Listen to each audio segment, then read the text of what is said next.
এই যে এত বেলুন, তো আয়োজন, বলো তো এগুলো কার জন্য, কিসের জন্য? দাঁড়াও যাচ্ছে। এই যে দেখছি পুষ্পটা, এই পুষ্প বাবানের জন্মদিন। দেখো কত আনন্দ। এই যে টেডিগুলো, এগুলো বার্থডে করেছে গিফট।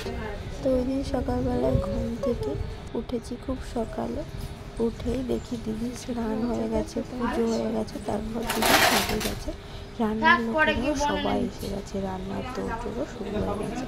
তারপর দিদি এই যে কী বলে বেশ এটাকে, তো রাঁধুনিদের দিতে হয়, আর দিদি ভালো করে গ্যাস ওভেনকে পুজো দিয়ে নিচ্ছিল যাতে রান্না বান্না সব ভালো হয়। আর কেমন বোকা দেখো, ও এই যে ছোটো আলোটা এখানে দিয়েছে, অত বড় ধূপটা কোনো দিন হয়, তো যতই চেষ্টা করছে তা কিছুতেই হচ্ছে। তারপর রাধুনি এসে বললো যেটাই বড় আলোটাই গেঁথে দাও, তারপরেও সেই বড় আলোটাই তাই গেঁথে দিল, দিয়ে ও একটু ভালো করে ভগবানকে ডেকে নিচ্ছিল যাতে রান্নাবান্না সব কিছু ভালো হয়, সব কিছু সুষ্ঠুভাবে হয়। আর সত্যি আমরা সবাই খুব টেনশনে ছিলাম। তারপর আবার কি মনে হলো যে ওখানে সিঁদুর দিতে হয়, কে বলেছে, তাই সেই সিঁদুরটা নিয়ে এসে এইভাবে কী বলে ওটাকে, বেশ সিঁদুর দিয়ে ঘটে যেভাবে আঁকে না, সেভাবে এঁকে নিলাম। তো আঁকার পরে তারপরেও আরও একবার পুজো দিয়ে নিল, মানে ধূপ ধুনো সবটা দেখে নিল। আর এই আয়োজন ভোরবেলা থেকে শুরু হয়েছে, আমি কোনো আওয়াজ পাইনি কারণ আমি ঘুমাচ্ছিলাম, আর আমি আর বাবান দুজনেই ঘুমাচ্ছিলাম। দিদি ডাকলো আমাদেরকে, তাই জন্য আমি উঠলাম। তো উঠে দেখি দিদির সব কাজ হয়ে গেছে। বিয়ে করার পরে না দিদি অনেকটা মানে কাজ বাজে বা এইসব কিছুতে তাড়াহুড়ো করে বেশ ভালো লাগে।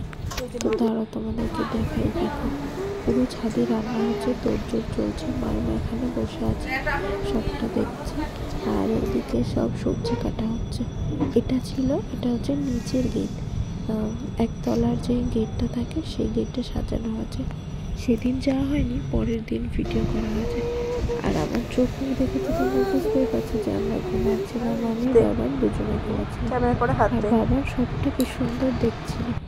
তারপর উপরে কাজ সেরে দিদিকে আমি চলে গেলাম সাজাতে বসে। তারপর কিছুক্ষণ পরে আমরা বসে টিফিন দিয়ে গেল, সকালে লুচি। তারপর কিছুক্ষণ দিদিকে রেডি করে একটু কারেন্ট চলে যাওয়াতে আমি আজকে ছাদে চলে আসলাম, এসে ডেকোরেশন হচ্ছিলাম। দেখো কত বৃষ্টি হচ্ছে, রান্না হচ্ছে, বৃষ্টি হচ্ছে, আর এত সুন্দর ওয়েদারটা, কিন্তু ঘরের মধ্যে কারেন্ট নেই, আর গরমে বুঝতেও পারছি না। তাই দিদি সাথে ছাদের সাথে চলে এসছে আমার উপরে, একটু ঘুরে যাচ্ছে। আর দেখো কিছুক্ষণের জন্য আমি আমাদের বাপি লাইরি এই মুহূর্তে আমাদের মধ্যে হাজির হয়েছে। বাপি লাইরি আমাদের দেখো দুটো সাজাচ্ছে, আর একটা আসছে, পেয়েছে, এখন আরো আসবে। পুরো বাপি লাইরির মতন লাগছে। আর এই যে দিদি রান্নাগুলোকে দেখো, দিদি মেকআপটা করাই ছিল, কারেন্ট চলে যাওয়ার হেয়ারটা আর করতে পারিনি, তাই কারেন্ট আসার পরে হেয়ারটা করেছি। আর ও ততক্ষণ 1 ঘন্টা এইভাবেই ছিল।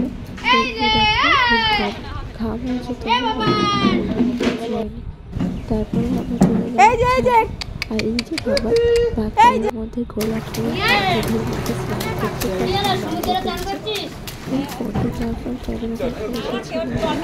আমার ফোনে পিসি মামা সব রিলেটিভসে আসা শুরু করলো, আর আমি ফোনটা কোথায় জন্য রেখেছিলাম খুঁজে পাচ্ছি না। তারপর খেতে বসেছি, পড়ে গেছিলাম সবাই খাওয়ার পরে একদম লাস্টে খেতে ছিল পোলাও, তারপর ছিল ভেজটা, তারপর ছিল কাঁকড়া মাছটা খুব ভালো ছিল, একটু ফ্রেশ ছিল।